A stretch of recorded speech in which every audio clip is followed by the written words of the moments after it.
Lahat ng mga mata ay nakatuon kay Bimby Aquino habang mainit siyang sinalubong ni Vic Soto at ng mga Dabber Cats.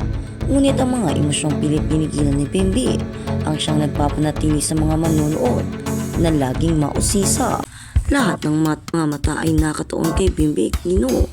Sa mundo ng showbiz sa Pilipinas, madalas na ang mga simpleng sandali sa telebisyon ay nagiging malaking usapin sa publiko, lalo na kapag ang mga sangkot ay kilalang personalidad na matagal na sinusubaybayan ng mga manonood. Ganito ang naging eksena nang makita si Bimby Aquino Yap na mainit na sinalubong sina Vic Soto at ng mga tinatawag ng Dabber Cats sa isang programang noontime show kung saan ang simpleng pagbati at pakikisalamuha ay agad naging sentro ng atensyon ng publiko.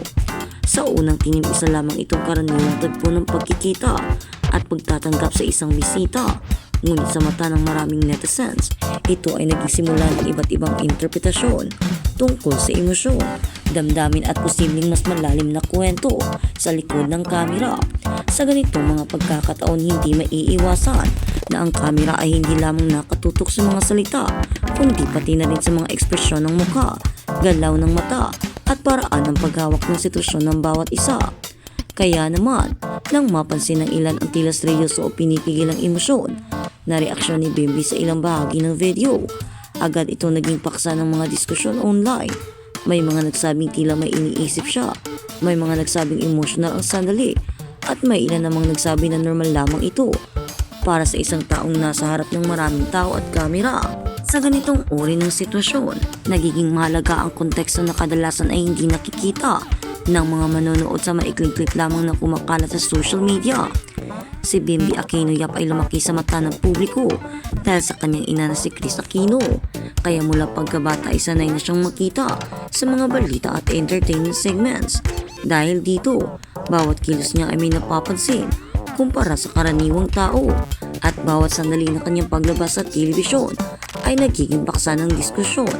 Ang ganitong klaseng exposure ay may kaakibat na pressure dahil hindi lamang simpleng bisita ang tingin ng publiko, kundi isang personalidad na may kasaysayan at koneksyon sa industriya ng showbiz at politika. Kaya sa tuwing siya ay lumilitaw sa publiko, natural lamang na may mga interpretasyon ang mga tao sa kanyang mga ekspresyon at galaw, kahit na wala namang malinaw na indikasyon na may mas malalim na kahulugan ang mga ito.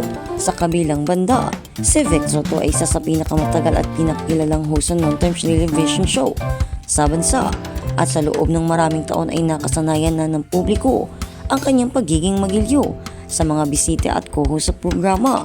Sa mga ganitong segment, ang layunin ay magbigay ng aliw at magaan na interaksyon sa audience, kaya ang bawat pagtanggap sa bisita ay bahagi ng entertainment flow ng show. Kaya kung may mga sandaling tila seryoso o tahimik, hindi agad ito nangangahulugan ng mas malalim na emotional na kwento, kundi maaaring bahagi lamang ng natural na daloy ng programa o ng personalidad ng bisita na maaaring nahihiyak, kinakabahan o simpleng nag-oobserba sa paligid. Ang mga Dabber Cats naman ay kilala sa pagiging masigla, maingay at welcoming sa kanilang mga bisita, kaya normal na makakita ng masayang pagtanggap sa mga panauhin sa kanilang studio. Sa ganitong environment, maraming bagay ang sabay-sabay na nangyayari. May live audience, may camera angles, may production cues at may mga pressure ng telebisyon. Kaya natural lamang na hindi lahat ng emosyon ay malinaw na nababasa sa clip, maikling clip. Ngunit sa social media, ang mga clip ay kadalasang pinuputol sa mas maikling bahagi.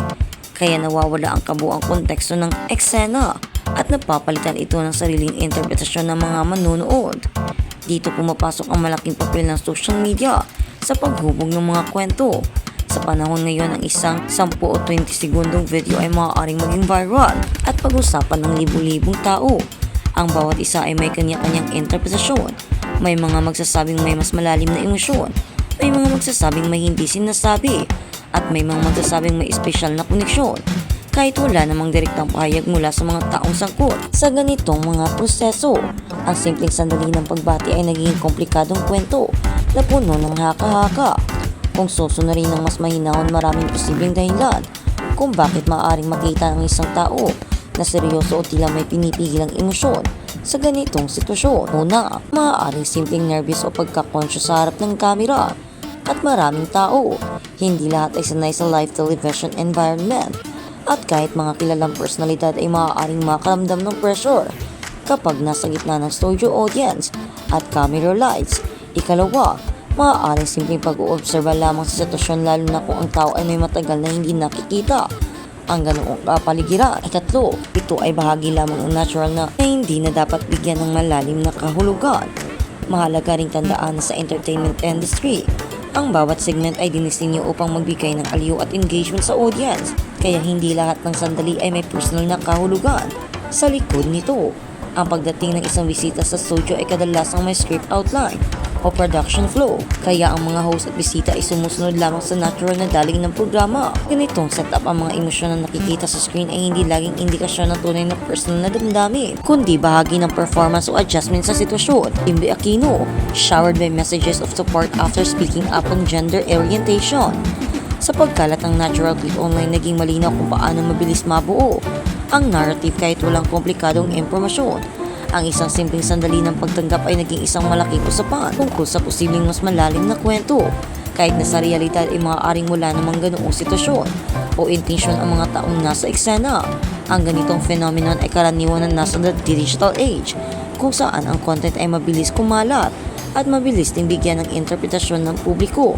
Kung titingnan sa mas malawak na perspektibo, ang ganitong uri ng reaksyon ay nagpapakita ng kultura ng mga taga-subaybay ng showbiz sa Pilipinas, kung saan ang emosyon ng mga artista ay madalas na binibigyan ng malalim na kahulugan. Bahagi ito ng fan culture na matagal nang umiiral, ngunit sa panahon ng social media ay lalo pa itong lumalawak dahil sa bilis ng pagkalat ng impormasyon. Ang bawat ekspresyon, kilos at salita ay maaaring maging basihan bagong kwento na hindi naman laging tumutugma sa aktual na pangyayari. Sa kaso ng eksenang kinasasangkutan ni Bimbi Aquino, Vic Soto at mga Dabber Cats, ang pinakamahalagang punto ay ang kawalan ng opisyal na paliwanag na nagsasabing may espesyal o mas malalim na kwento sa likod ng kanilang interaksyon. Hanggat walang malinaw na paayag mula sa mga taong sangkot, ang anumang interpretasyon ay mananatiling opinyon lamang ng publiko at hindi dapat itinuturing bilang katotohanan. Ganitong sitwasyon mas mainam na unawain na ang nakikita sa screen ay bahagi lamang ng isang mas malaking konteksto na hindi laging nakikita ng mga manonood. Sa huli, ang pangyayaring ito ay nagsisilbing paalala kung gaano kalakas ang impluwensya ng media at platforms sa paghubog ng mga pananaw. Ang isang simpleng sandali ay maaaring maging malaking usapin at ang isang ekspresyon ay maaaring bigyan ng iba't ibang kahulugan, depende sa tumitingin. Ngunit sa kabila ng lahat ng interpretasyon, nananatiling mahalaga ang pagiging maingat sa paghusga at ang mga pag-unawa na hindi lahat ng nakikita sa telebisyon ay may mas malalim na kwento sa likod nito, kundi bahagi lamang ng normal daloy ng entertainment at interaksyon ng mga taong nasa industriya.